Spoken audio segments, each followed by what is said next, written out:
Hey everyone, I'm NornQueenAlexis and welcome back to the channel, and welcome Sterling once again to the channel. Hello! Today we are once again going over the Imperial Armor book, and this time we're going with the Thunderhawk. Yeah, we finally got to something on the cover. Yeah. Wait, yeah, there it is! I was looking in the picture, I'm like, no, that's a Landspeeder Tempest. Yeah. You know, not to be confused with the Landspeeder Storm. Don't do this. Or the Storm Landspeeder. Don't do this or to the yourself. Landspeeder Typhoon. Or the... This has been a daily occurrence. Yes, it has.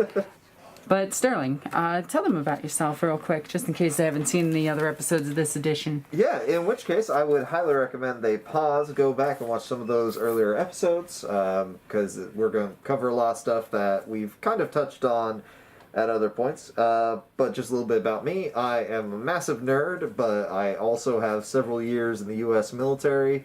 I joined initially to be Special Forces and then transitioned to the regular airborne infantry community after a pretty nasty injury.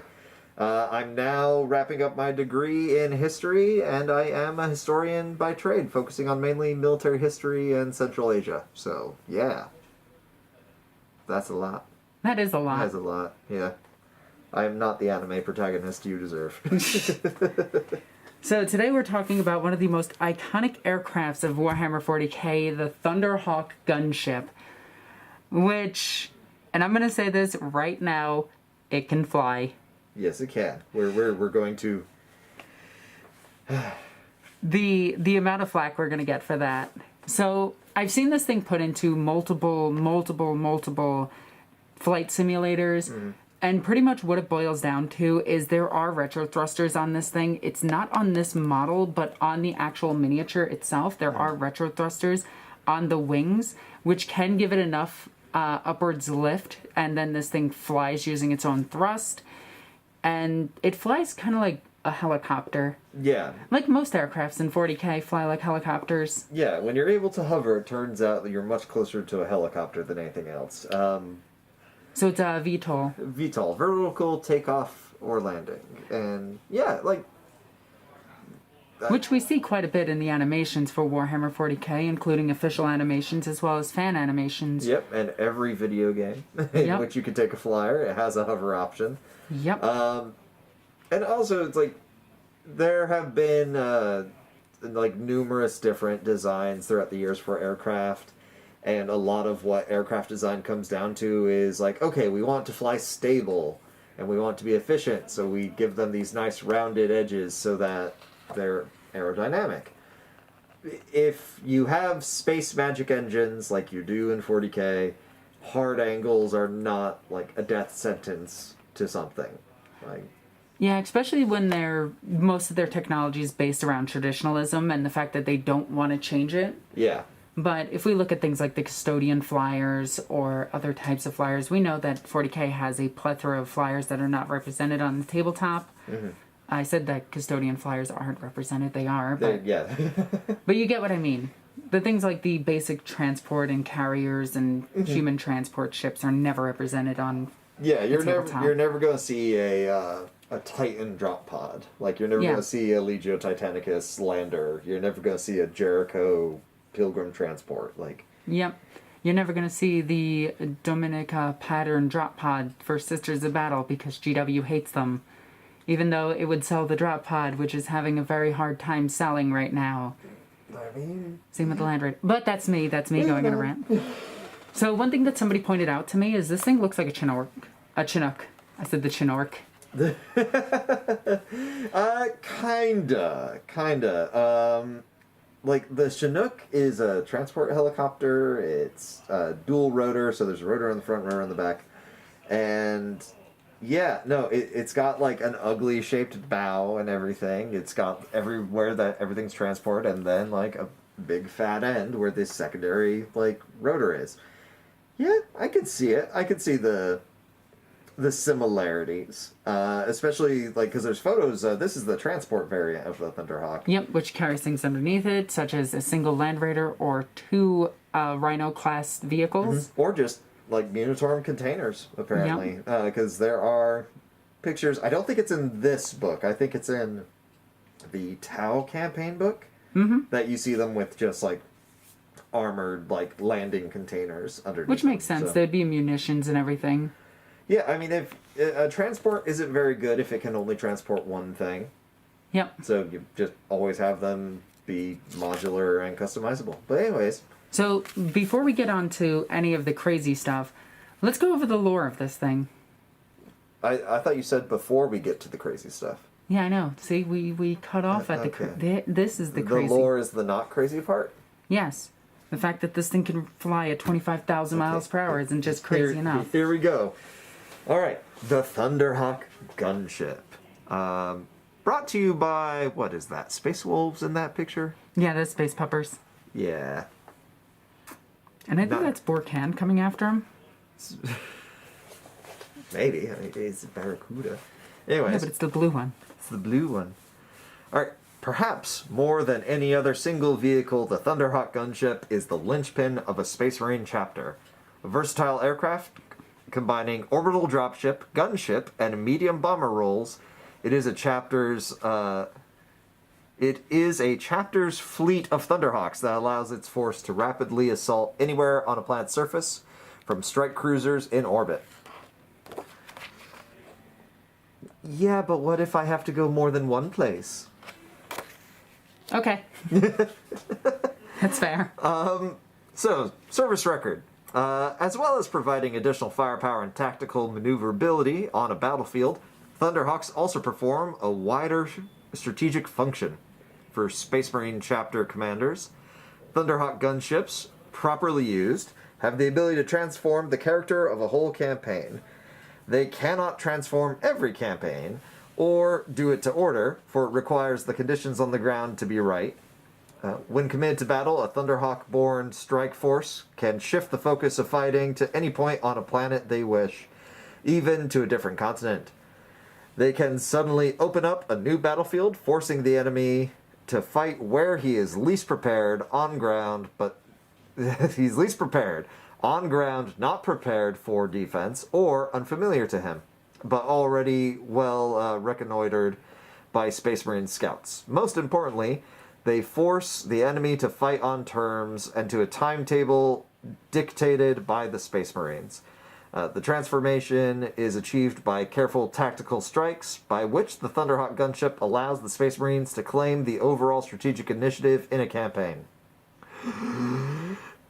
This sudden transforming effect is not achieved through the Thunderhawk's speed or its capacity to destroy the enemy on the ground, for even a Space Marine force that assaults the enemy without regard for supporting elements, resupply, or reinforcement will have a short life expectancy. Ammunition and fuel will run out quickly. They will become isolated, surrounded, and eventually will be overwhelmed. Space Marines must make careful preparations and plan thoroughly to achieve a significant campaign-changing victory.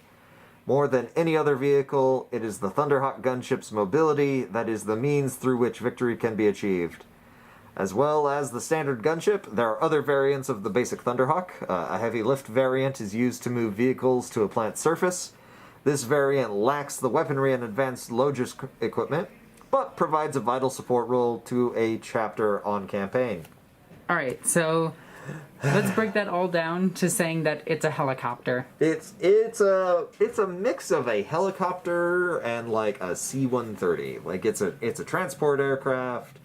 It has guns on it, which makes it a gunship according to Games Workshop, and it is a medium bomber.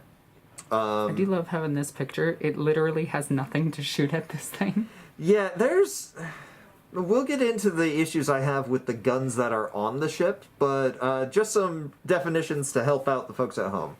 So, in modern usage, the term gunship refers to any fixed-wing aircraft, so the wings do not move, that has laterally mounted heavy armaments. So lateral, they're sticking out the side laterally, as opposed to, ventral or dorsal. So dorsal being top, ventral being the belly. So guns mounted on the lateral elements, so pointing out to the side, on an aircraft with fixed wings. That's what we call a gunship. There's a better term that I think would define the Thunderhawk, and that is as a ground attack fighter, so something similar to an A-10 Warthog, so a close air support, primary usage fighter. It's just the fact that it's a transport with guns, which is very strange. There's a lot of reasons, in at least the modern day, why you wouldn't want guns sticking out the side of a big old transport aircraft. 1, it's heavy. 2, it takes up more people. And 3, it makes you more likely to get shot down if you have a bunch of weapons. So, you know, that tends to be a thing. But yeah, the idea of Space Marines having to be rapidly deployed, it serves a logistics function, which is very similar to things like the Black Hawk or the Chinook helicopter platforms. Yeah, this thing is not about being, like, fast or finesse in any way, shape, or form. Fast. Can go 25,000 miles per hour. Well, it's nippy. in terms of, like, GW canon, it's not the fastest thing in the world, but, you know, it can also fly in space, which is, like, a fairly unique thing, as we discovered when we did the Imperial Guard aircraft section. Mm-hmm. Like, getting up into space seems to be the hard part. Thunderhawks just don't care. I believe it's in, like, Battlefleet Gothic. Like, Thunderhawks are bombers. they're your bombers / like, boarding vessels. It's like, okay. So, no, boarding vessels are the Cerastus Rammer. That's right, the Cerastus Ram, yeah. Yeah, which didn't exist at the time this was written. So. Yep, and these are for bombing and strafing and protecting your ship from missiles. Yeah. Which, yeah, it does that with the heavy bolters, I guess. I mean, sure. If your computer is good enough, you can intercept things in space. Yeah. All right. Notable features. Thunderhawk gunship is among the most advanced and technologically sophisticated vehicles deployed by any Imperial force. You hear that, Mechanicus? Yeah, take that, you nerds. Take that with your Flappy Bird gunship. Each gunship is packed with advanced targeting, sensory, communication, avionics, and navigational equipment protected inside a heavily armored hull. The armor is constructed using the same techniques as those used in the Land Raider. Oh, jeez. The armor is a layered composite of ablative ceramite layer over a ceramite absorption and energy dissipation layer over a thermoplas... What is that? Fiber mesh? Yeah. Over titanium rolled plates. Over an adamantium inner hull. Okay, so we get it. It's over all of those keywords. Yeah, it has all the keywords for all those things. Which is important for aura effects in this edition. Yeah, that's fair. Let's see. This provides superb protection from all incoming fire. The ceramite layers and thermoplas fiber mesh in the Thunderhawk are increased in depth to provide extra heat shielding during entry into a planet's atmosphere. Ooh. Ooh. See, that's nice. They thought about that in the lore this time. So. Yeah, so it's not going to be like the land speeder where the two people just sit and go on fire as they come through the atmosphere. Yes. Which is hilarious. I mean, you have to have time to bond with your battle buddies, Alexis. And the best time is while you're flying through the atmosphere on fire. Yeah, that's when you have the best conversations, you know? Hey, brother, look, I'm a Legion of the Damned. Whoa, good one, brother. Brother, look at me, I'm a salamander. Are we not salamanders, brother? Anyways. Can you tell we haven't slept much prior to this recording? Let's see. The Thunderhawk must be able to withstand repeated atmospheric entries, and as such, the ceramite layers are thicker than the Land Raiders. A useful side effect of this is that the hull of the Thunderhawk is also resistant to other heat-based attacks, such as melta-weapons or Eldar fusion guns. To compensate for the added ceramite, the inner titanium and adamantium layers are thinned to reduce weight. Sure, yeah, that is kind of something that you'd see. Yeah, that makes sense. And this is when I bring up the space shuttle that we have here in America. So the space shuttle actually has... It is designed to look like just a standard plane, because it does glide in under its own power once it has re-entered the atmosphere. But if you look at a standard space shuttle, what you'd see along the entire bottom of something like the Thunderhawk, the space shuttle is all black ceramic layering. And there's like insulating foam under there, and there's multiple layers of that until you get to the shuttle itself, where that's made of essentially like lightweight metals, and that's where all the like soft breakable components are. And that thick layer of ceramics and insulating foam and other like high-speed materials, that's what allows the shuttle landers to like go through the atmosphere, land, just get cooled off, any damaged tiles get replaced, and then they can send it back up into space. Everyone is familiar with things like the Challenger disaster, where something went wrong. I'm pretty sure it was Challenger. There was an issue where like some foam snapped off. The heat was able to get inside the rest of the superstructure of the craft and caused a detonation. So when you're talking about the heat required to like survive atmospheric entry just on Earth, which is a fairly hospitable atmosphere, yeah, it's not good if something goes wrong. Yeah, not at all. So taking extra precautions makes sense. Drop a bit of the weight of the standard armament or armor. That makes sense as well. Let's see. So due to this armor, the Thunderhawk has a reputation as a very robust aircraft. Strongly constructed to withstand enemy fire and the worst of atmospheric conditions, a Thunderhawk can take an immense amount of damage and keep flying. This allows a Thunderhawk to bludgeon its way through enemy interceptors and flak fire to land its cargo safely into the heart of any war zone. Despite their complex systems, they have a well-deserved reputation for being rugged and reliable. As well as armor construction, a Thunderhawk has other systems in common with the Land Raider. Multispectral remote targeting surveyors. It's right there. That's what that thing... It's the little cameras. Let's see if you can see it. That thing right there, that's what they're talking about. Yep. It's their AI system that targets for them. Yep, it controls the primary dorsal weapon and forward heavy bolters, relaying information to the aircraft's gunners on the flight deck. Because these things do have a machine spirit. Mm-hmm. So yeah. Oh, sorry, machine spirits aren't AI. They're actually human souls possessing machines. Yes. Because that's more realistic than an AI. The AI is heresy. Yeah, AI that's is Tau dangerous. talk. Yeah, they get corrupted by chaos. This definitely wasn't made in the 80s where, the fear of super technology was rampant. where Terminator was coming out, yeah. Yeah, and where Michael Crichton's book originally started. Mm-hmm. His book, I think, Prey at the time. Yeah, I think it was Prey. Yeah. I might be wrong on the date of that one. Okay. Anyways, the vehicle's primary narrow-band, long-range communication transmitter is situated on top of the fuselage.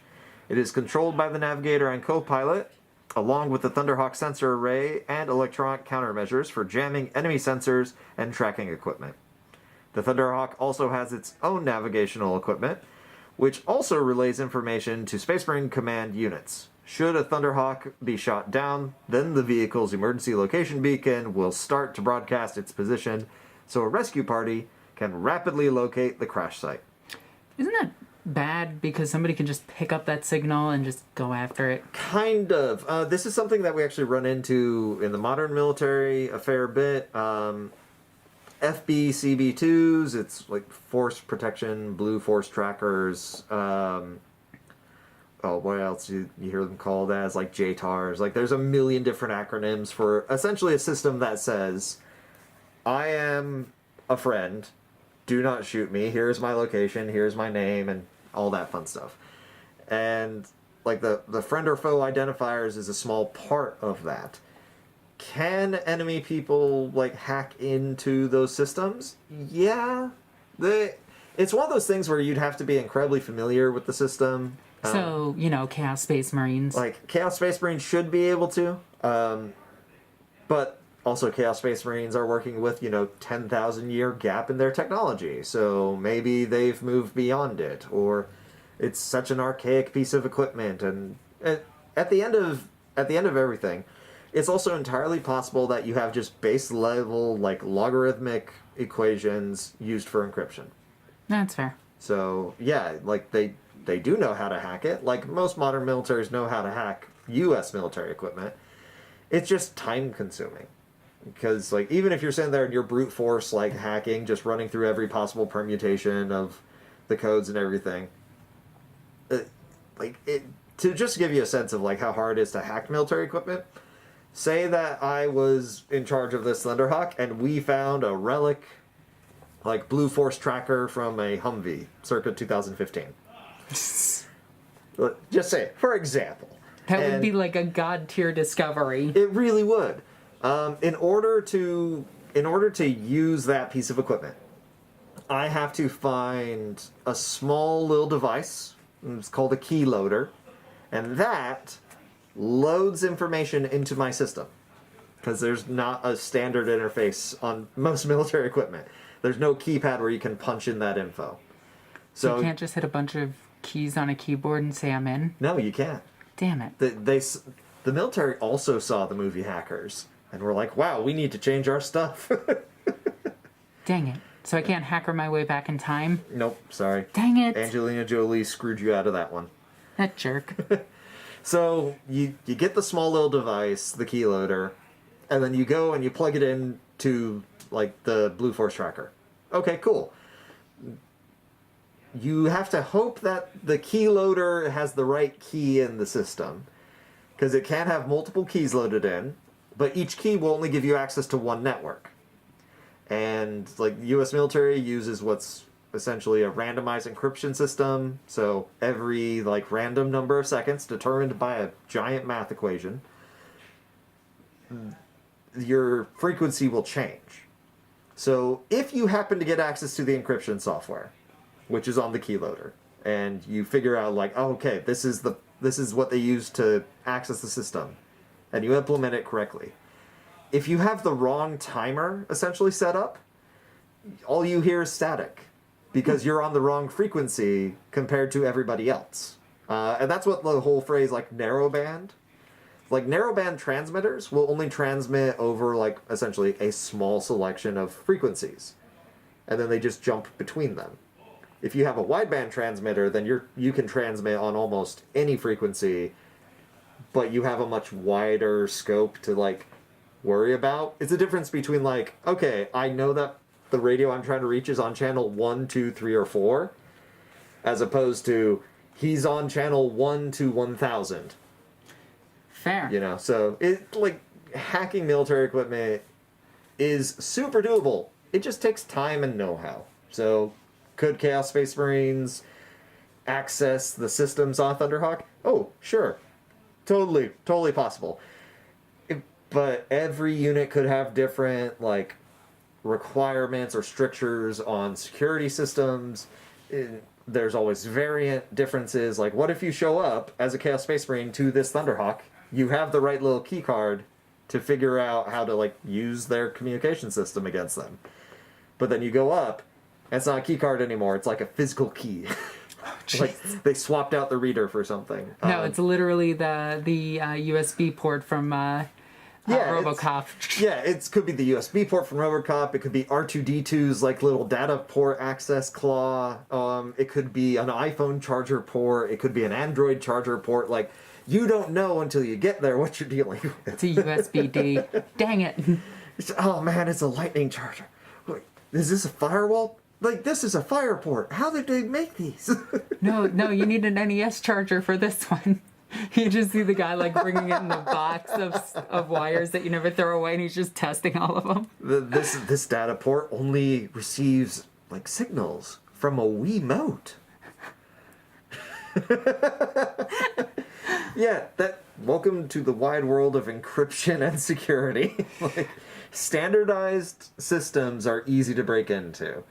But when you have a galaxy-spanning empire and every Space Marine has their own like little cult of tech marines who maintain these things, and then every single company within that cult of yeah, it just eventually it's like, yeah, sure, you totally could hack it. Are you gonna bother? No. No, just screw it. Take the armaments, rip it apart, and take the weaponry. Yeah, there's a lot easier ways to detect where a Thunderhawk is going because it's a giant flying metal object. Yeah. Like radar. Shockingly can solve a lot of problems. Anyways, let's keep going. Alright, as part of a Thunderhawk's defenses, a decoy flare launcher is included in the lower rear fuselage. Yeah, no, flares are a thing.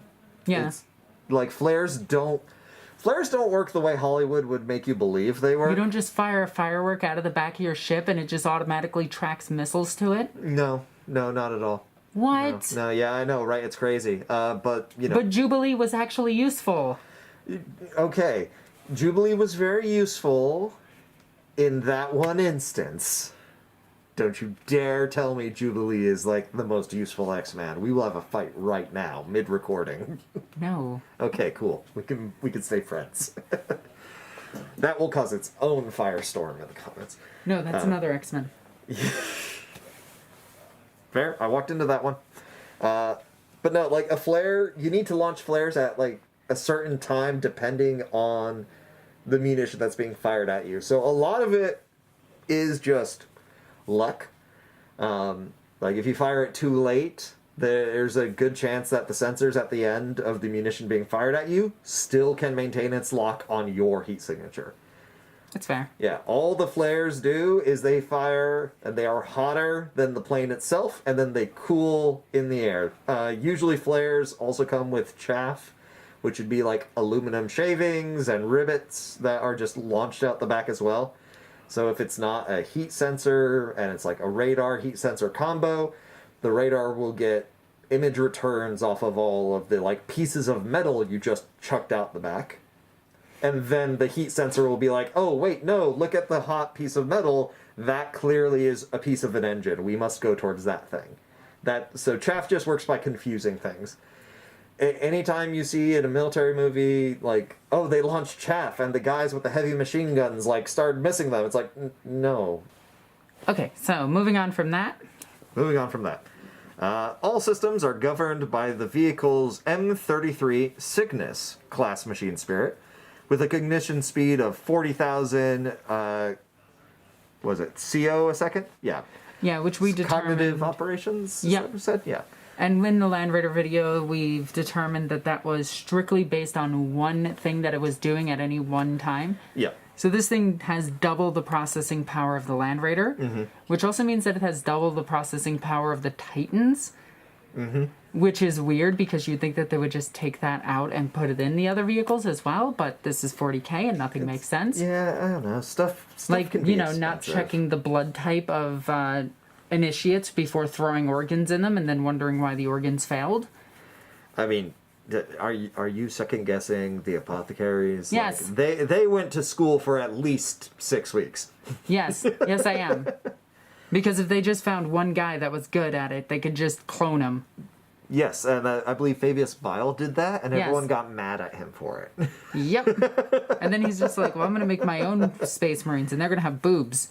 And then we got the Flesh Hounds, Yeah. which were amazing. All right, moving forward. Let's see, and a maximum contemplation capacity of I did- 10,000 kilobrains. Kilobrains? Kilobrains. That's not a real thing. Yeah, but it's 10,000 kilobrains. That's still not a real thing. But it's 10,000 kilobrains. And it's a contemplation capacity. So not only can it think about a lot of little things, eventually it thinks about one big thing. GW, just say it has an onboard AI. Yeah. You would end all of these stupid little sayings. Yeah. What, like the etheric feed coils? Yeah. The alembic shielding?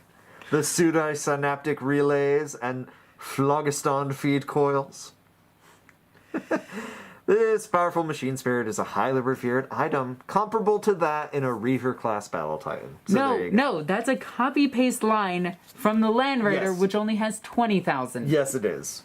Except for the Kilobrains. The Kilobrains is new. Okay, so That's been Kilobrains... added. But definitely everything after Etheric to Battle Titan is, All right. that sounds very familiar. So let's talk about the 40,000 thing, just to reference this really quickly. The average person thinks about any one particular thing, and it costs the operational power of the brain 600. That's the max that we can do on any one thing, but that's contemplating color. Like, that's the first thing that we notice, and with our eyes we can detect 3 different types of color, which we just mix together to make other types of color, like greens and things of that nature. Okay, so humans can actually process millions of things at any one time. It's why our brain is so much better than any type of computer.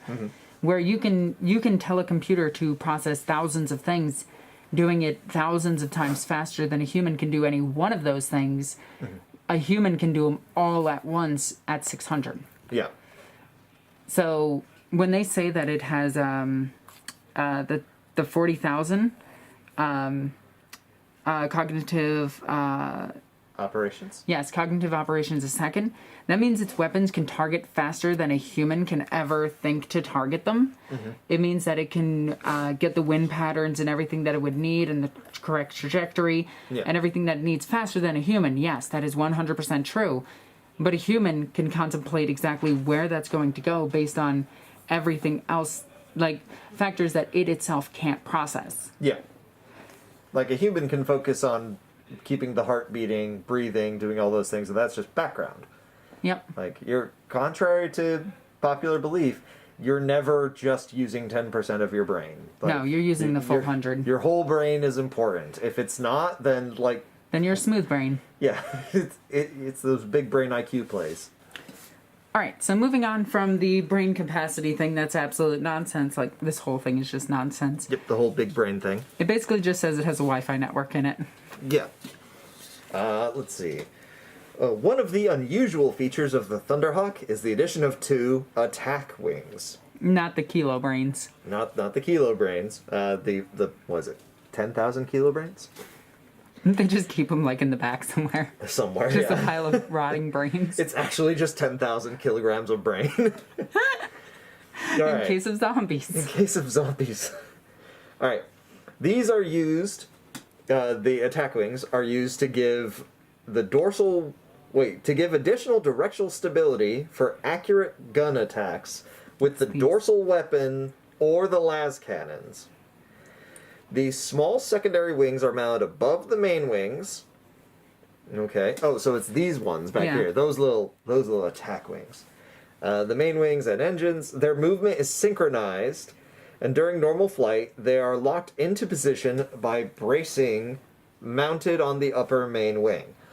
The braces are released when the Thunderhawk is approaching a target and make the aircraft a very stable gun platform for accurate engagement of ground targets. It's definitely so that it doesn't look like an X-Wing. It's 100% so it doesn't look like an X-Wing at any given time. If having the wing in the open position makes you more stable, you would just design the aircraft with the wing in the most stable position. Mm-hmm. Like, there are planes that have transforming, like, geometry. So they change what angles their wings are sitting at depending on how fast they're going. But to think it's like, oh, we're just going to open up, like, 2 more little wings next to the big gun before we shoot it. It's like that. Okay. Why don't we build it there? Anyways, we'll get to what I think's wrong with the gun here in a minute. Which is the everything. Which is the... It is quite a lot of things. Like a forward-facing cannon? Doesn't... Give me a minute. We'll get there.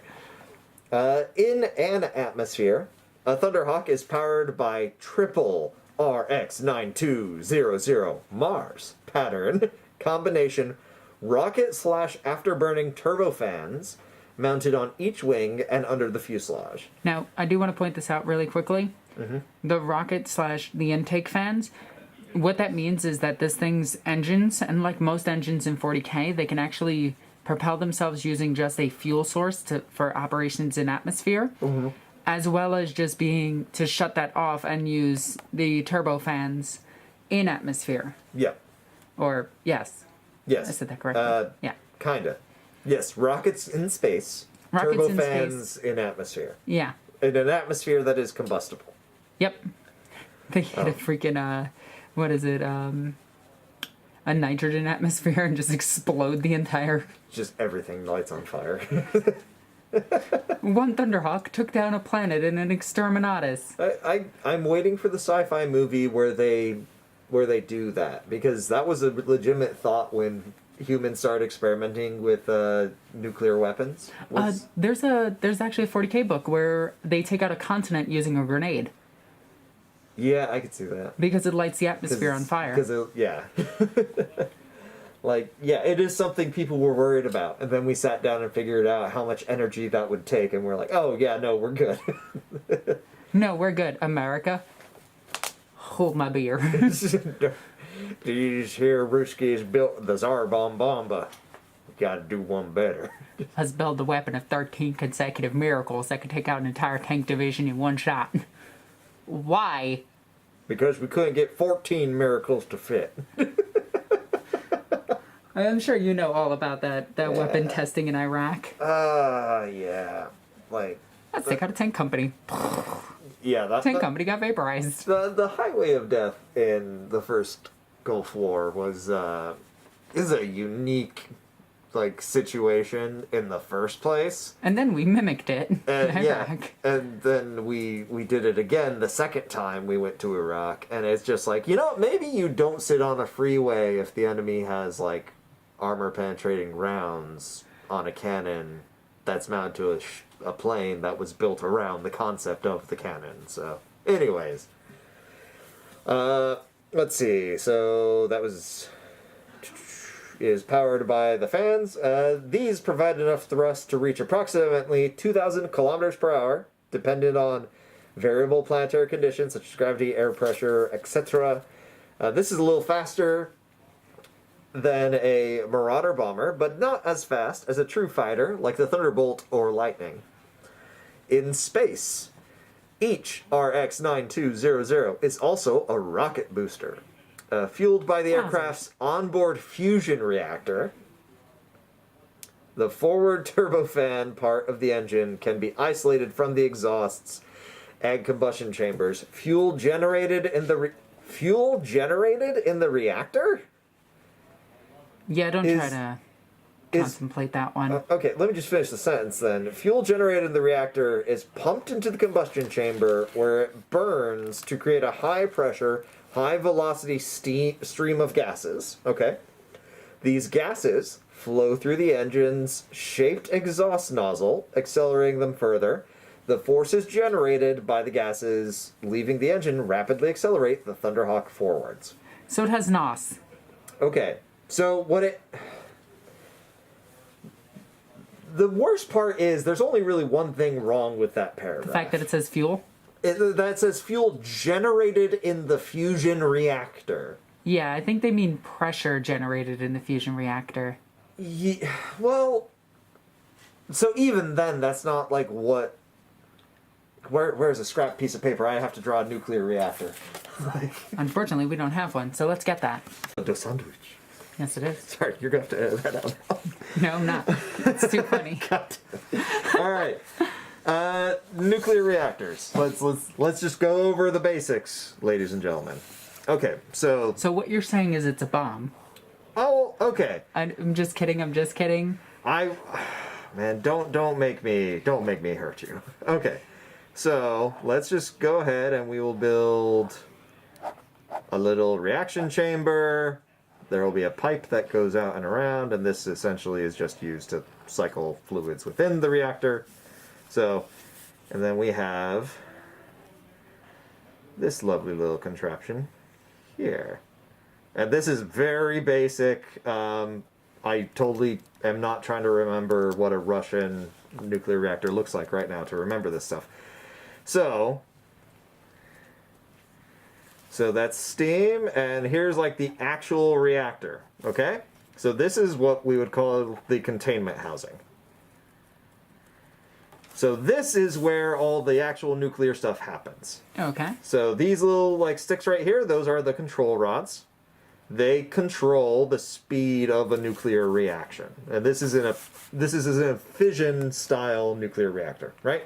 Now what happens if we throw NOS into there? Because that's what this thing sounds like it's doing. Absolutely nothing. Absolutely nothing. So with a fission reaction, it's the breakdown of these control rod, or the breakdown of radioactive elements in the reactor that heat up water in this big tank here. This is the steam generator. That goes out of the containment housing into a whole different section of the plant where the steam is then ejected onto... How do you draw a turbine? Here, we'll just... Yeah, I'm just going to draw like a fan of I'm now trying to think how to finish this fan. Nope, that's the wrong way. Okay. I am not an artist. Okay, so you have the turbine over here. The steam coming out of the reactor forces the turbine to spin. The turbine is connected by like mechanical crankshafts to a big ol' power station. And that goes out to like feed all the machines the electricity they need. That steam gets cooled down because there's a whole like condensation network over here. And that steam gets cooled back down to normal water and cycled back through. This is what makes like nuclear energy like super clean, super efficient, and like super viable, because you don't have to really mess around with any of this as long as the system is set up correctly. All you have to do is basic maintenance on the stuff that ages because it's coming in contact with water. Fusion works off of like a very similar principle. It's just the initial starting reaction is different. Fusion is you take two like hydrogen atoms, so one proton, one electron, and then you smash them together and they turn into helium, which is two protons, two electrons, two neutrons. I don't know. I'm not a physicist. I just know how to make stuff go boom. So if your fusion reactor is going through the periodic table of elements and it's generating heavier and heavier elements as it goes, right? Mm-hmm. So that means at one point it's making like solid iron. You know, like a few steps before that it's making solid carbon. Like a few steps before that it's making solid beryllium, like so on and so forth. If you're taking fuel that is made inside the reactor, you are taking away the stuff that actually makes the reactor run. So even if this is like, oh, it's actually just steam. Okay, so you're taking steam out of the reactor to generate thrust, which is very similar to what we use with RCS motors today, which is essentially little puffs of gas that let space stations and space shuttles turn in space. So that part I don't have a problem with. The problem I have is the second you start like giving steam the ability to never go back into the system, it can't ever go back into the system. So your Thunderhawk gunship with the fusion nuclear reactor on board would go nuclear. It would start to heat up. It would have an actual like nuclear meltdown. As far as we can understand from how fission like works in a reactor. So that's my big problem is like either you're taking core material out of a nuclear reactor while the reactor is running. That's bad. Don't do that. Like, no citation needed on that one. Don't open a nuclear reactor while it's running. It's not going to end well for you. I can think of at least like 87 people who would agree that nuclear reactors are probably not the best thing to be around while they're running. That's a deep cut for all you historians out there. But anyways, yeah, it just... No, why would you do that? It makes a lot more sense to just have canisters of spare air. Wouldn't it make more sense if they messed with the control rods instead? Yeah, well, that's just it. If you mess with the control rods, you can speed up or slow down the reaction, and that increases or decreases your power output. But there's still nothing leaving the system besides energy. Yeah. So that makes more sense for it to, like, if they release it and get more energy from it, that they can fly faster momentarily, and so they put it back. Well, that's just it, though. That's the issue. Because, like, again, it's fuel generated in the reactor. Yeah, we're not going to try to contemplate that one. Yeah, no, that just doesn't make a lot of sense. Like, the idea of, like, high pressure, high velocity stream of gases, like, yeah, that's steam. Like, RCS thrusters are just gas to begin with. Those are something we use today.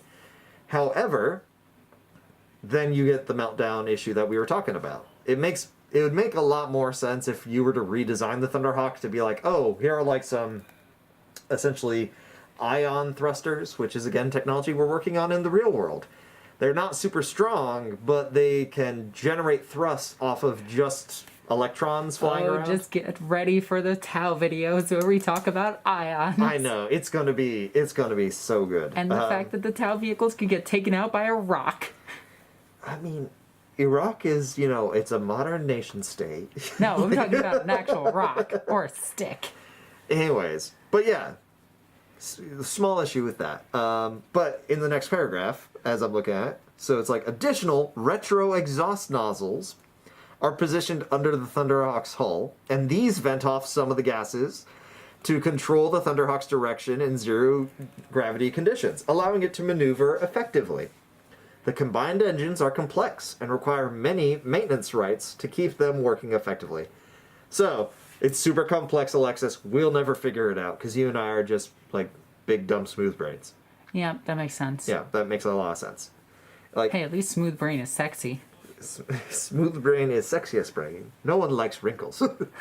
But yeah, like, I don't know. It's just the fact they didn't say, like, oh yeah, no, it's got, like, gas canisters inside. And I mean, has thrusters. The worst part is they could just say that it takes in additional gases. Yeah. Like, oh yeah, it's got a limited amount of flight time in space. It's like, oh, okay, cool, moving on. Like, anyways, as a gunship, which it isn't, but so on and so forth, the Thunderhawk carries a fearsome array of weaponry and ordnance. That's the same thing.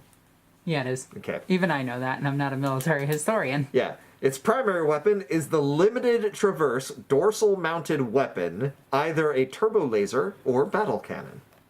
It's the big thing on top. So why wouldn't you put the turbo laser, which has unlimited ammunition? Because is too expensive, is made on wrong Forge World, is heresy? I mean, yeah, if it's a amalgamation of parts, but even still, like, the turbo laser makes more sense, but we'll get into that. Yep. For additional power and ground attacks, it mounts twin las cannons. I don't remember where... Right here. Oh, that's right, on the attack wings. Yep. And for engaging enemy interceptors or sweeping landing zones with suppressed fire, up to 8 heavy bolters in remote turrets. 2. 1, 2. So it's 4. Oh no, see, it's 2 each. Yeah, there it's you not go. twin-linked heavy bolters. They're twin heavy bolters. Ooh. Assisted... What? The gunner, assisted by the Thunderhawk's machine spirit, controls all of these weapons from the flight deck. In addition, a Thunderhawk can carry various payloads of missiles and bombs for specific bombing missions. And we got a nice long list of all the different mission types it can go on and what you would put on it if it was going on that mission. So does this make sense then? I really like this part. Like, 100%. So they've all got the dorsal mount gun because that's hard mounted. You can't get rid of it. The 2 las cannons on attack wings, yeah, those are hard mounted. You can't get rid of them. 4 heavy bolters, hard mounted, can't get rid of them. Like, the list is starting to make sense. However, then it gets to, like, long range bombing missions. They add a thing that says, like, hey, there's extra fuel pods. Like, oh, spaceship intercept? Hey, here's some, like, guided bombs, like, with plasma warheads and with melt warheads. Like, here's a variety of munitions. Here's, like, extra heavy bolters for when you're doing close air support missions. Here's extra hell strikes. Like, it's fun to see that they finally, like, admit that, hey, one loadout is not the end-all, be-all, everything's great type of situation. Which is the reality. Like, even in an infantry unit, your equipment loadout changes based off of the mission. Like, you're not going to carry, like, an ITAS missile system, which is, like, 80 pounds on, like, one part. Yeah, but I equipped my Space Marine for 10 points with a missile launcher, and he stuck with that the entire game. Sure, yeah. And that's your own fault for not having logistics in place that he could sign out a new weapon in time. Like, that's on you as a commander. That's why I actually hated, like, 7th edition, where you had to take away the closest casualty, because it's like, if that weapon is truly important... Oh, yeah, no, if it's a casualty-producing weapon, you pick it up. Like, as long as it itself is not destroyed, you keep using it. Yeah, and you are trained for that weapon. Yeah, there was a time in the U.S. military where we didn't designated anti-tank infantrymen, And they were given the hotel identifier, so they were 11 hotels. It pretty much just meant that's like, hey, he goes to infantry school, he does all the infantry things, but if we ever, like, run into tanks, he's the guy who's carrying the rockets, or he's the guy who's carrying the missile launcher, like, whatever weapon we were using at the time. Now it's just accepted that, hey, one of your base level skills is you know how to use every weapon system that everyone in the unit uses. That's fair. So, like, even if it's, like, at the most basic level of just how to load the thing, figure out why it's not firing and how to shoot it, like, not even accurately, but just, like, throw fire downrange. Yeah, that's, like, a basic level of competency that everyone's expected to have. All right. So, but, yeah, so, I just like that they put down that, yeah, we would change the loadouts and everything. Like, it's not just going to always be the exact same loadout every single time. To the point where they even just put down, it's like, extra fuel pods, like that. Yes. Fuel pods on, like, any sort of, like, logistics table, that is accurate. Because you have a fuel can anywhere you can hide those things. And now we actually get on to Is the that cooler. all they had for the lore? Wow, that was, like, sparse by comparison. Yeah. Yeah, it's a... Okay. Well, anyways. So, let's take a look at the actual specs to this vehicle. The numbers. The Thunderhawk gunship. We'll look at the gunship first and then look at the transport ship in just a second. It's an orbital dropship. Makes sense for what it is. Yep. Thunderhawk gunship is its vehicle name. It's manufactured on Mars, but there are other worlds that make them, like Medusa. It has 4 people inside it that operate it, which is the pilot, the co-pilot, the gunner, and the navigator. Interesting. Not a psychic navigator. Yeah, it's interesting that they'd say navigator and then never bring up the navigator in the lore. Yeah, I mean, the navigator has kind of the most boring job. It's the guy that sits behind you, poking at a screen, going like, "There it is." It kind of feels that way. Like, in the modern Air Force, navigators actually do have their own little desk in the cockpit. But It's really funny. They're behind everybody else, and they're looking the wrong direction. Like, they're not looking outside. Because all navigating is timing and directions. So it's Yep. like, hey, we're flying this fast on that vector from this point. We should be right around here. So then we get to its power plant, which we went over. Its weight is 121 tons. It's heavy. It's a big boy. Now, I don't know the weight of a Chinook or any of the big military aircraft. Oh man, that's a good question. Well, let's go for, like, the obvious big boy on campus, and let's see what a C class. So C is the designator for like transport planes. So C-130s. The Lockheed C5 is the biggest one. Yeah, Lockheed C5 is still the biggest one. It's called the Galaxy. It can actually, like, open up the front of its snout. It's, like, really cool. Okay, so it's this. I'm sorry. I am an Air Force brat by birth, so I will always just gush over, like, oh yeah, no, big planes, real cool. Yeah, a C5 is 190 tons. Okay, so this thing is actually comparable then. Yeah, it's actually comparable. And you said the front opens, so... Yeah, like, I've built enough Thunderhawks to know that, like, it's just this front hatch swings down. In a C5 Galaxy, so cut from here and just rotate the entire, like, face open. Yep. It looks so weird to see happen. It actually looks like it's smiling. Yeah, it does. It really does. But yeah, that's a C5. Like, C-130s are smaller versions of those. And... Well, let's actually do a direct comparison to that thing. Yeah, okay. Because this thing is length of 26.6 meters, which is equivalent to 87.27 feet. A Galaxy is 247 feet. Okay, so the Galaxy is much bigger. The Galaxy's huge. These things are massive. And that's an infantry transport, isn't it? You can definitely transport infantry out of the back of this.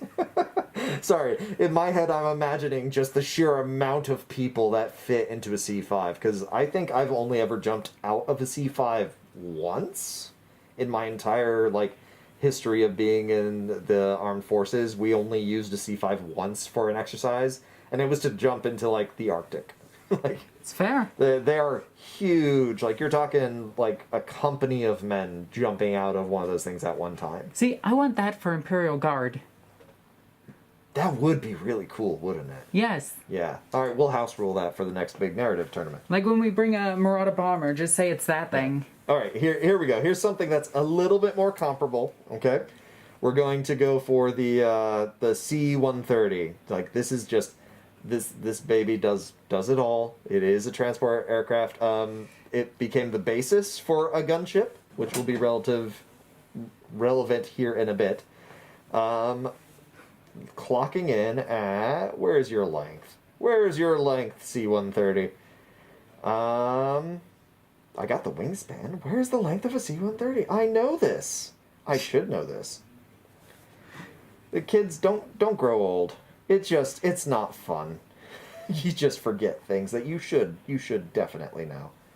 You say this being 1 year older than me. Oh, yes, but one of us has been blown up before, the other one hasn't. So... That's fair. Yeah, let's call a spade a spade. Yeah, C-130 J-type, 97 feet. 97 feet? Yeah, so that's actually comparable to this thing. Yeah, that Thunderhawk, like, makes sense size-wise. So its wingspan is 87.43 feet, or 26.65 meters. Yeah, it's a little narrow on the wingspan. Like, what is it? The C-130 is 132 feet. Yeah, so that thing has way bigger wings than this thing. Yeah, which wings are all about making lift. So if you don't need a ton of lift because you have crazy space engines, yeah, your wings can be a little bit shorter. And retro thrusters and veto flying, so... Totally not MacGuffin space magic. Yeah, definitely. Now, the height of this thing is interesting. It's 9.8 or 32 foot. Yeah. Which, this thing's what, twice the size of a Lehman Russ? Yes. No, wait, Lehman Russ is or 12 to 14? 12 to 14, yeah. So, yeah, it's pretty much two Lehman Russes, like, stacked on top of each other. Yeah. But that's not unheard of. A C-130 sits at, like, 40 feet on the front end.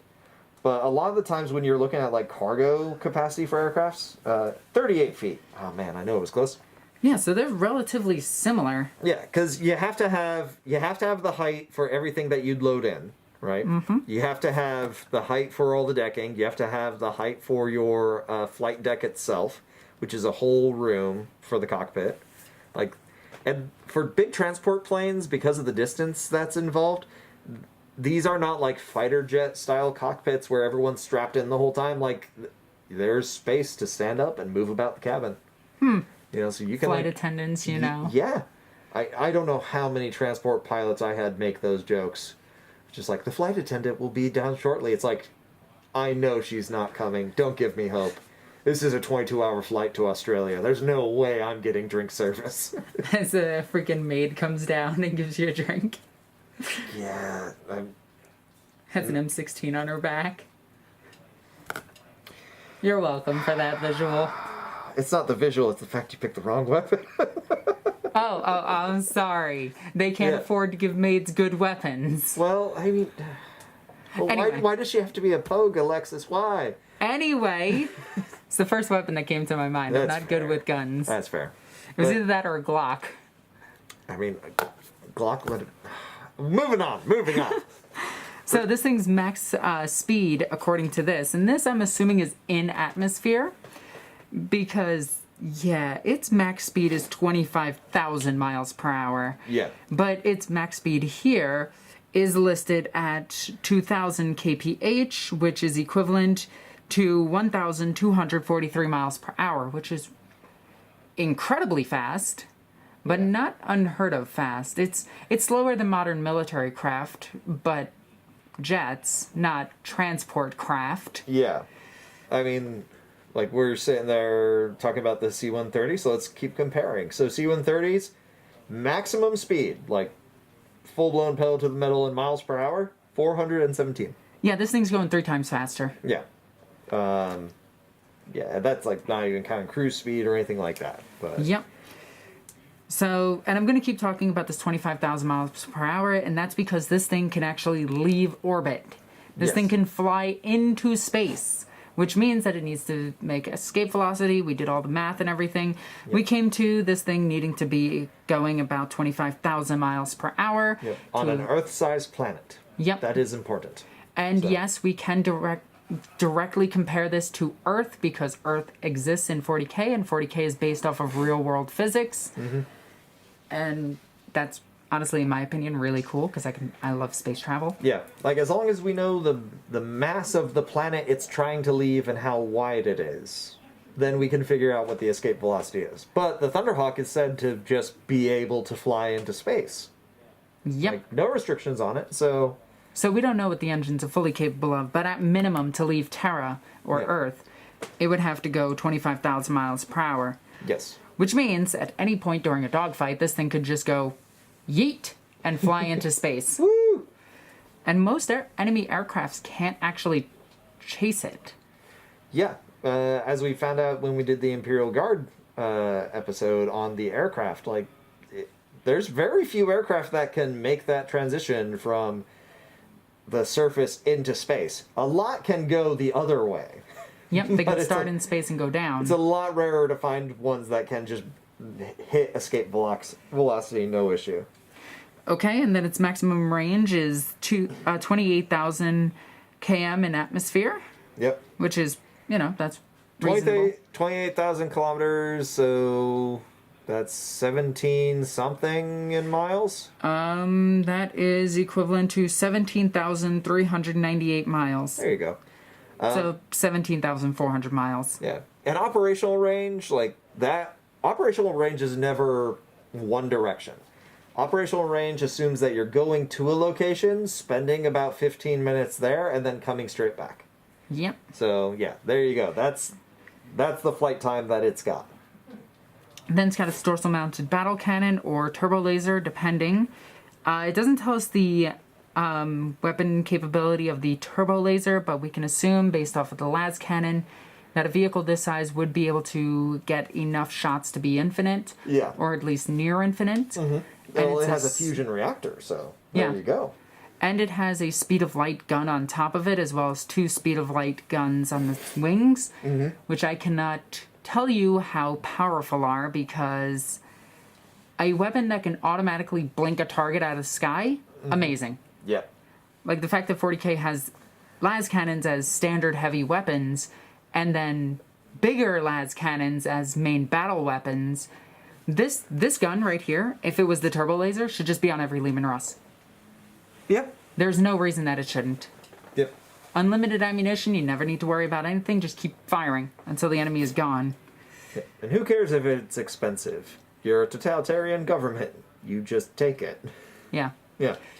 Or depending on the Forge World itself, you go through the diplomatic steps and then eventually Yeah. go through their council and declare tariffs, and then... You know, that damn binary succession has really messed up trade. Anyways. I found out something else interesting after talking to one of the writers for GW. These rounds are for each of the guns. Okay, so it's each heavy bolter gets that complement. 24,000 rounds. Okay, that's good to know. Yeah. Its superstructure is completely pointless, but we can go over how thick the armor is in certain places because we can do a direct comparison to the Land Raider. Yep.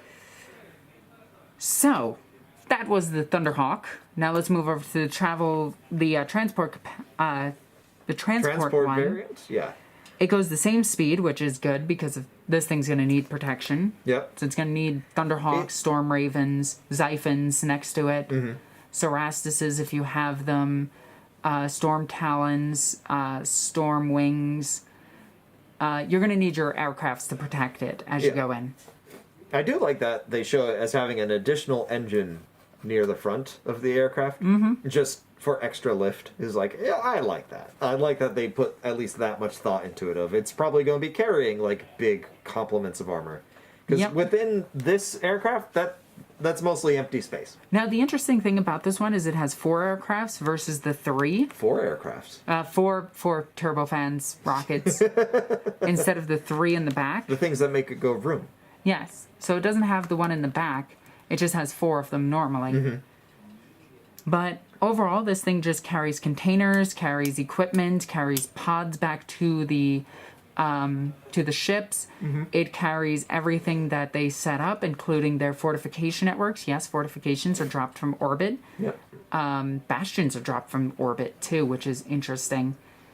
Yeah, wasn't there one game where they extended the whole, like, Space Marine fortifications are launched at the ground? It was, what is it?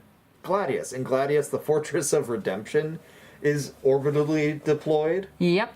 And, yep, Gladius is canon. Yes, it is. But these things are the vehicle that flies down to the planet and picks them up in case of emergency. But they do have other landers that go down and pick them up if needed. Or they just set up a fortress and have the guard go there, occupy it, and then they build another one on their ships and just fly to the next planet. So, let's take a look at other things that this thingy has, which is paint jobs. Like Ultramarines. Or bangles. I love how they do the two-tone, like, color scheme for them. It's just like, oh, yes, clearly no one will ever be able to see it. And then, like, it goes to a planet that's not Ball or not Mars. Well, in older lore, they do explain that they repaint all their stuff when they get to the battlefield. I know. But I play enough games to know that players don't repaint every time a new play mat comes out. Which one is this one? This is the Dark Hands.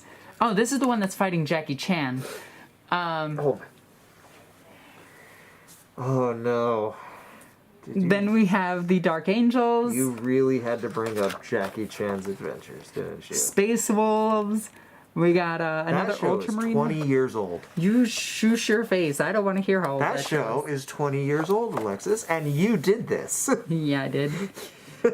So here we actually get to see how thick the armor actually is. This one cannot be compared, unfortunately. It's too small. If it was the full-size model, we could do a comparison. It's not the cross-sectional view that we would normally get. Although it is cool to see where its sensory array is. Yeah, like I think the planned, like, diagnostic sort of stuff looks really cool. Yep. And here you can also see that the wings are actually bigger than the aircraft, so the measurements are off. Which makes a lot more sense. Yeah. And it has how many wings? 1, 2, 3, and then 4, 8 wings? Well, let's see. 1, 2, 3, 4. These are more like ailerons instead of wings, so they're there just to, like, guide you. So I'd say it's at 4. I just don't get why this is a thing. Yeah, From what it was saying, it sounds like these will just articulate in flight. Yeah. To let the las cannons fire. It's like, why not just, have the las cannons on, like, little, like, gimbal systems and mounts? Yeah. Or just a little, like, AI, or sorry, machine spirit controlled ball turret, like, in the middle of the wing. Like, or just put them back there. Yeah, I mean, that's also an option. All right. Now this one I like. Here we go. It's big. I guess it has a searchlight on its foot. That's not searchlight, Alexis. That is a 30. That is that's 20. Landing spotlight. Yeah, see? On its rear landing foot. Yes, So because that right. actually makes sense, because the rest of the aircraft is up here. So you just shine the light out, and whoever is piloting, in case they don't have their prey sight or whatever turned on, they can actually land the thing. Well, interesting thing about the Thunderhawk, it's never explicitly stated that it's just used by Space Marines. In fact, we know that Sisters of Battle use them. Yeah, that's true. That is fair.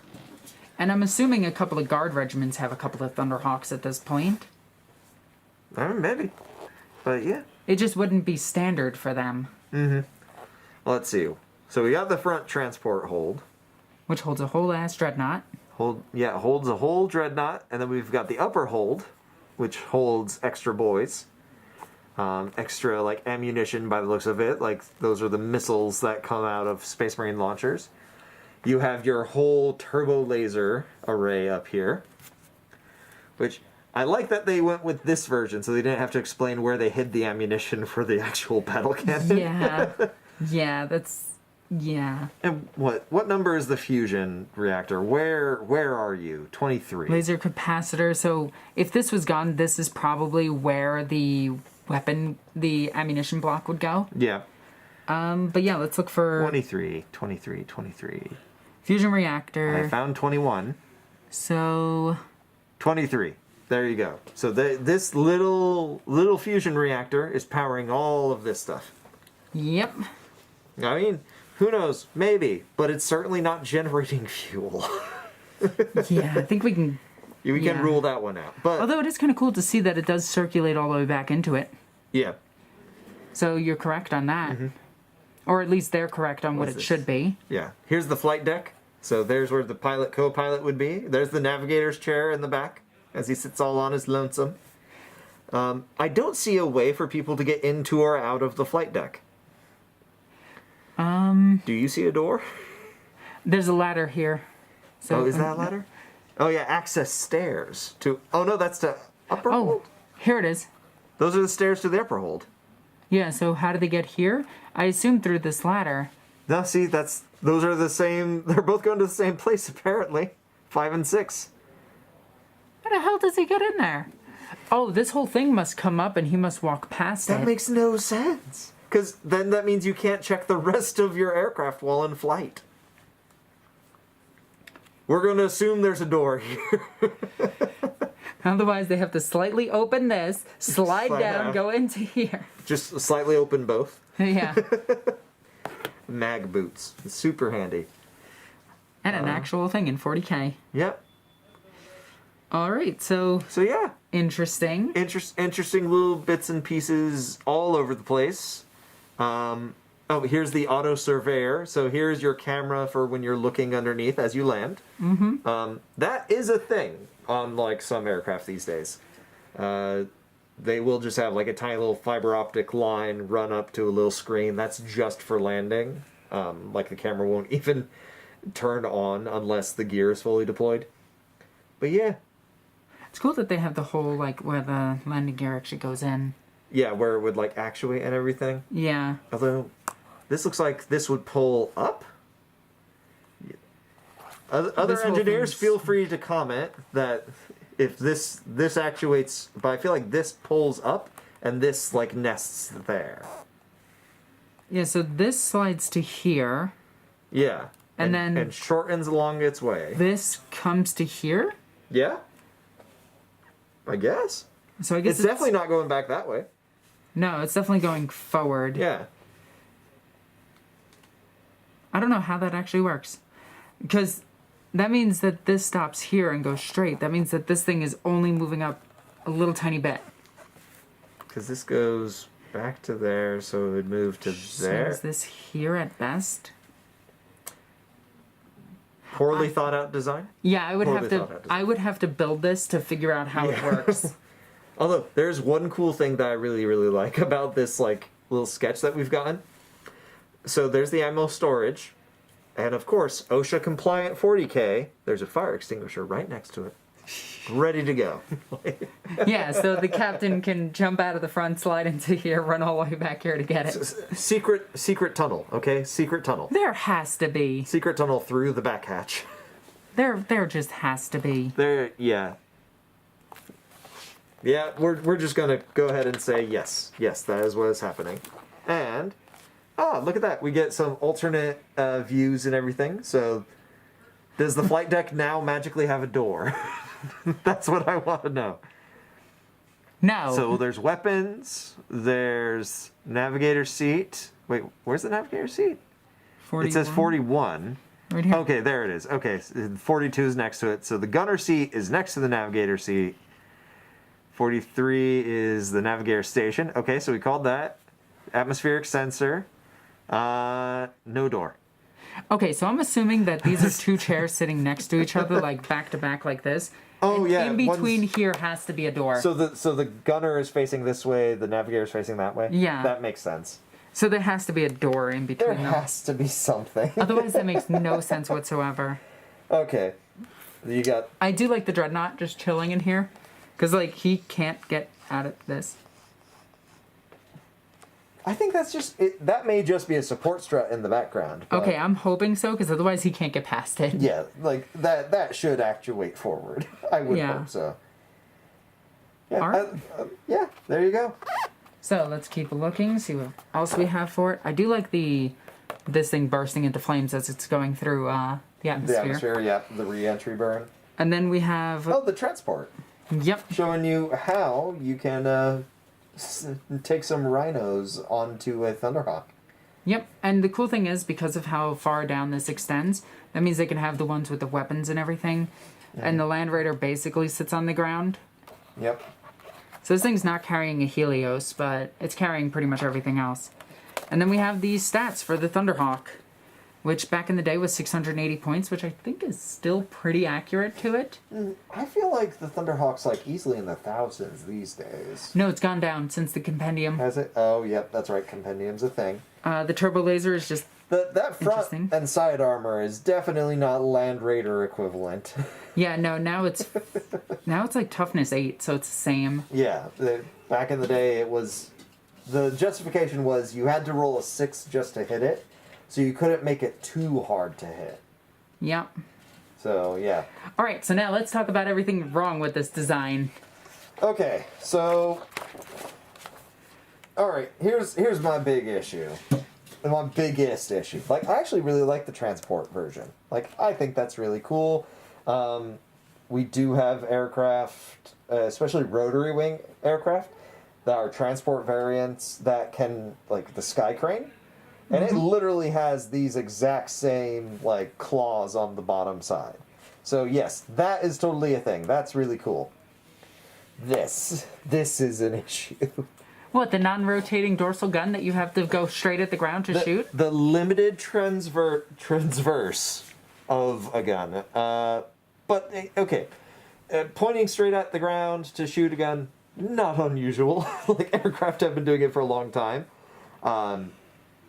It wasn't until, like, the 50s and 60s you started seeing experimentation with, like, canted weapon systems so that you could fly level with the ground and the guns would still fire into the ground. At least that's when you saw them get more popularized. The problem with this big gun, because I'm not opposed to big guns on aircraft. Like, the Spooky and the Spectre exist. Those are two gunships based off of transport aircraft. But they have their guns sticking out the sides. Like this. And they get to do something called a pylon turn. And a pylon turn is essentially, so big gun, aircraft.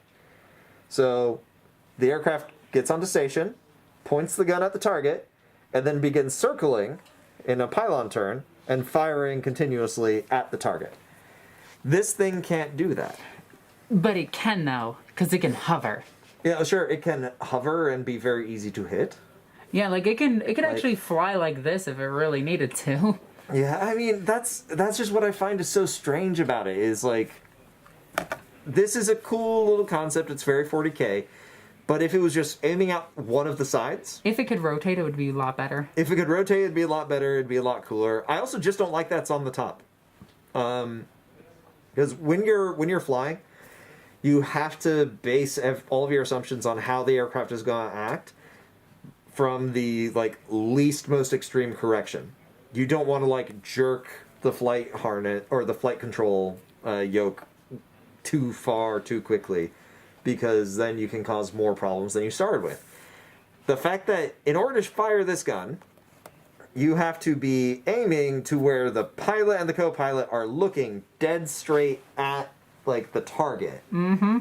Like, okay, so why is there even a gunner?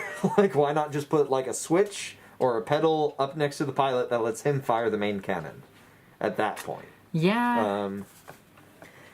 Yeah, considering, like, if this is supposed to be for ground targets, then why not just put it on the underside facing towards the ground? Like, have it set up to where it can be stowed underneath the aircraft. Also, let's not forget that a battle cannon has a huge boom. Yeah. Like, you're blinding yourself momentarily while firing it. You're dealing with that. You're dealing with, like, all of the weirdness that will happen to your avionics because your whole aircraft is going to tilt back every time you fire it. Which is why I like the turbo laser better. Yeah, like a recoilless weapon on top is not an issue. A giant battle cannon on top is a really big issue. I do like that the heavy bolters that are on the front of the aircraft are in front of the door. So you can get into and out of this thing without having to run in front of the heavy bolters. The like actuating las cannon wings that give you extra stability is like, no. Like, Yeah. I'm sorry, but especially if this thing's able to traverse, so it's not fixed like most cannons ever in an aircraft. Like, this thing's able to actually traverse, and the model itself reflects this, that there's a lot of wiggle room with where it can aim.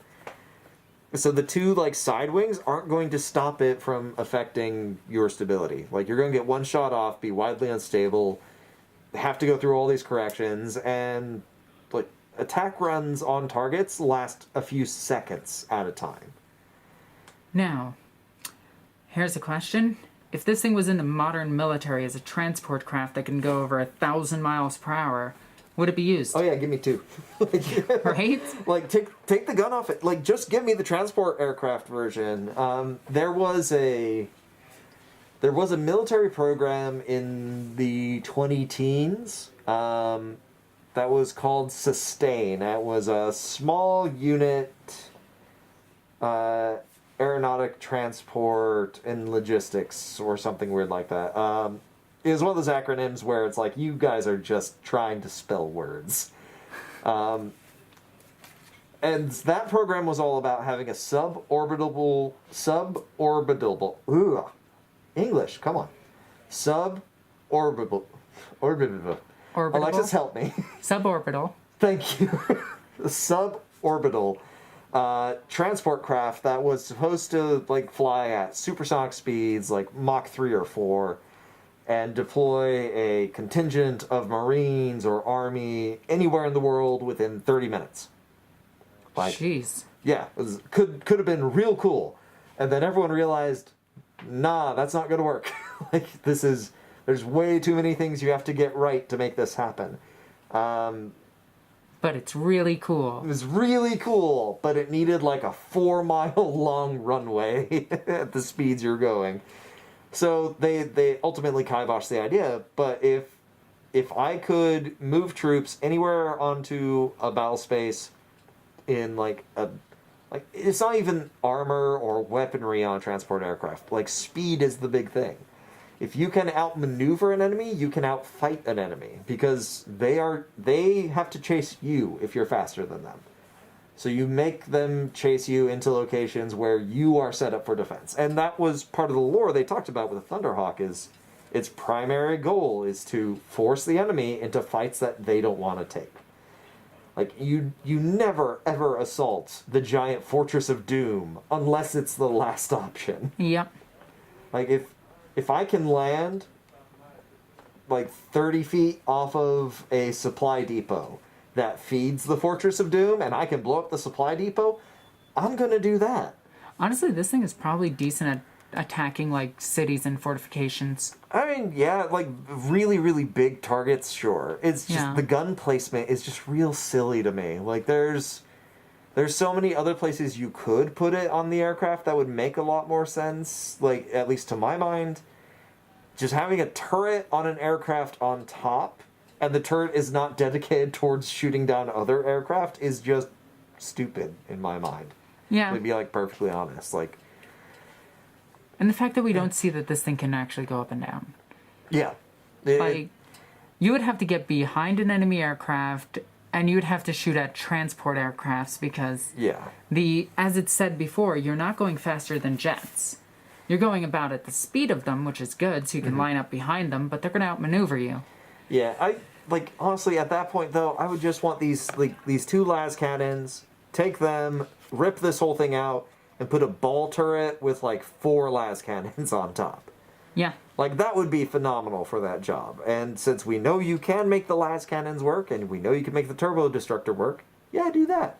Like, a munition that's supposed to shoot at the ground should not have to go over the aircraft it's on in order to hit the ground. Yep. Now, in terms of... So you like it in the terms of, not this version, but this version. Yes. In terms of just rapid deployment. Yeah. Now this one doesn't have the troop capacity of this one. You can see that this one has an extension. Yeah, this one just has the front hold as far as we can tell. But for a transport craft, this thing is actually good.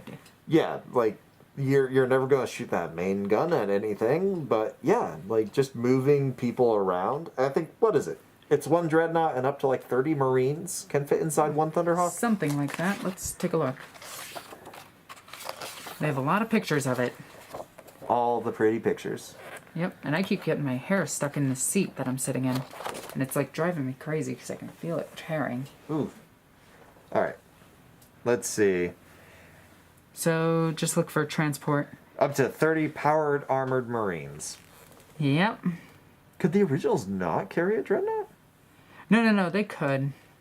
Oh, it may carry up to 1, but it counts as 5 power armored Marines. Mm-hmm. Oh yeah, and back I when can you also could... transport bikes, which, honestly, the bikes make sense in this case. If you throw them all the way out into a field and then tell them to get to a strategic point. Alright, so we have one formation that this thing is mentioned in, and this is what the Marauders chapter. So, tell me what this is. Okay, so this is a troop convoy protection formation. So, your first element are your scouts. So, out in front, checking for ambushes, finding locations to, like, be attacks of opportunity. You've got the heavily armored vehicles, so Land Raider and a Predator leading a whole column of Rhinos, and then you have a rear guard Predator as well, which, yeah, that's a convoy. But then you have air cover, which is the Thunderhawk strike force, which captures the high ground. It's over, Anakin. I have the high ground. You underestimate my power. Don't try it. Don't make me do this. Ah. Ooh. Oh. You're my brother, Anakin. Ah. I loved you. No, but in modern day 40k, the Xiphons would be on the side of this thing as this thing transports more. Mm-hmm. If not the Xiphons, the Cerastus, the Storm Ravens, the Storm Talons, Land Speeder Storms, Land Speeder Typhoons, which are in this book. Mm-hmm. The Storm Speeders. The new speeders for the Storm Primaris. Speeders. Yeah, that's right. And then you have these guys would have the Land Speeder Storms and Scout Bikes. Mm-hmm. So overall, this formation is actually okay. Yeah, it's totally fine. Like, no problems with this formation in particular. Like, I do think it's kind of funny that the Thunderhawk's entire role at this is just like, yes, no, we will go and capture the high ground if we need to capture the high ground. It's like, okay, why aren't the scouts on the high ground doing their observations? Like, it just... Yeah. I don't know. Like... Yeah. But overall, Thunderhawk... Score out of 10? Okay, so as a gunship, it gets like a 2. Like 2 to a 3. It's got one big gun that would be a pain to aim at a target, especially on a gun run. Just too much risk involved in trying to fire one cool thing. As a transport, I like it a whole lot better. I think it gets a 7. I think the heavy transport, the one that can carry the Rhinos and the Land Raiders around, but has like almost no guns, it's just fast. That one gets like a 9 out of 10 for me. All right. Like, I think that one's really cool. So now my favorite thing about the Thunderhawk is the fact that how fast it is. Like, Space Marine's whole thing is they can't do prolonged fighting, and it's very. They actually mention this, so if anybody says I'm wrong, it's literally in the lore. They literally brought it up. Like, the in this Thunderhawk section is meant strictly to fly down, grab, leave, land, drop off, and leave again. And you see this in Dawn of War quite a bit. It drops its stuff and it takes back off, so it can do aerial battles or protect the spaceships in orbit. And when they need something like refueling, they can literally just drop down a Thunderhawk or a drop pod filled with fuel, land it near the convoy, and if you have a Thunderhawk, you can precisely land it. Yep. You can have Sentinel support or Space Marine Tech Marines coming out to help out with the support of the vehicle. Yeah, you could like have an evacuation conducted by Thunderhawk. Yeah, you can even do a full repair, like a field repair with a Thunderhawk. Yeah. drop down a Tech Marine team, an Apothecarian team to get somebody up into orbit to become a Dreadnought. Yeah. Just bring the sarcophagus down with you. Who knows? Honestly, the Thunderhawk, and this even applies to the Stormraven because the Stormraven uses very similar tech, Yeah. is pretty efficient. Yeah, it works just fine. Like, yeah, does it look a little weird? Sure. I may not like the main gun on top. If the main gun was on the bottom, like, I would love this vehicle. Yeah, if it just had like a phallic gun, let's just go with. It's a ventral mounted gun. I'm not saying phallic gun. It's a phallic gun. Okay. It's like the well-endowed Eagle of Doom. America. It's the most America piece of 40k terrain ever. Just put an Aquila with a giant, like... Phallic cannon in the middle of its legs. Oh, the Aquila strong point. Yep. That's 100% what that is. Yes. Oh, no. That's America made manifest. Oh, no. So, overall, if this thing was in today's military, would you think it would get a pass? The transport would. The gunship version would not. Like, there's just no reason to need something like that when you have the transport version. Now, do you think our modern day aircrafts could shoot this thing down? Yeah, I think so. The biggest thing for the reason why I feel that way is, so speed-wise, sure, it goes very fast. Very, very, very nippy. However, there's this super narrow neck that is the upper hold, which means that there's a smaller area for you to cut through to cause, like, a catastrophic failing of the plane's superstructure. And the best part is, the biggest weakness of this thing that you're talking about is right where its nuclear core is. Yeah. Like, so if you get a hit in there, it's done. Yeah, and that's a whole extra thing, too. It's like, there's a reason why we don't put, like, we don't put fission nuclear reactors on things like aircraft, on things like tanks. It's because that stuff is heavy, and it is dangerous if it, like, gets punctured. So, yeah, I think you could easily shoot it down. There's no reason to think you wouldn't be able to. Like, does it actually have a void shield at all? Ceramite shielding, decoy flares, dorsal weapons. No, I think the what is it? The Sodacar one, the Forge World specific one from the Horse Heresy. That one has a void shield. Yeah, but that one's also twice the size. Yep, that's the Stormbird. Yeah, the Stormbird. That's right. Yeah. The one that the legions loved, but then it died because it was too big. Yeah. Easy to shoot down. Mm-hmm. So, that was everything we wanted to mention about the Thunderhawk. Overall, it's actually an efficient vehicle, but it's not the most efficient it could be. Yeah, some design problems. Like, come on, give me my ball turrets with las cannons, and I'll be happy. Hell, even if a gun was mounted, like, right here, if this gun was just interior right here underneath them... Yeah, like, have a variant where the big gun takes up the troop capacity areas. Like, yep. Yeah. No, just putting it underneath is just the smartest idea. Mm-hmm. Especially being that this one's not carrying anything under... Yeah, see? Yeah. Now you're seeing what I'm saying. Because they could very easily mount it. Yeah. Alright. So, I hope you enjoyed this video. Thank you, Sterling, for joining me for this. We're going to go over I think that's it from this book, aside from the land speeders. Yes. And that's it. And we finished this book, and we still need the next book in the series, which is the Tau one. Yeah, volume 3. If you guys have the third volume in this series and wish to donate it to the channel, please let me know. I have been looking for it for so long, and it is very difficult to get. So if you want to see the series continue and us talk about the Xenos technology, which is somehow worse than 40K's Imperial technology... But Alexis, they have Gundams. They have legally distinct Gundams. They also have giant sailboats that they fly in space with. I'm failing to see the problem. Or the fact that they have giant thrusters that sit on the side of their ships. Okay, with no defense on them whatsoever. You know what? I feel like I can be positive about some things, okay? Let's get to orc vehicles. Orc vehicles, yeah. Orc vehicles, yeah. Orc vehicles are surprisingly efficient. Yeah, why does it work? It just does. Don't think about it. So thank you again for joining us. If you wish to support this channel, please click in the links in the description down below and follow me on Patreon. I make Patreon exclusive videos now, and I make about 2 to 3 every week. So they're short videos, they're a lot of fun, and it gets you a peer behind the curtain and everything.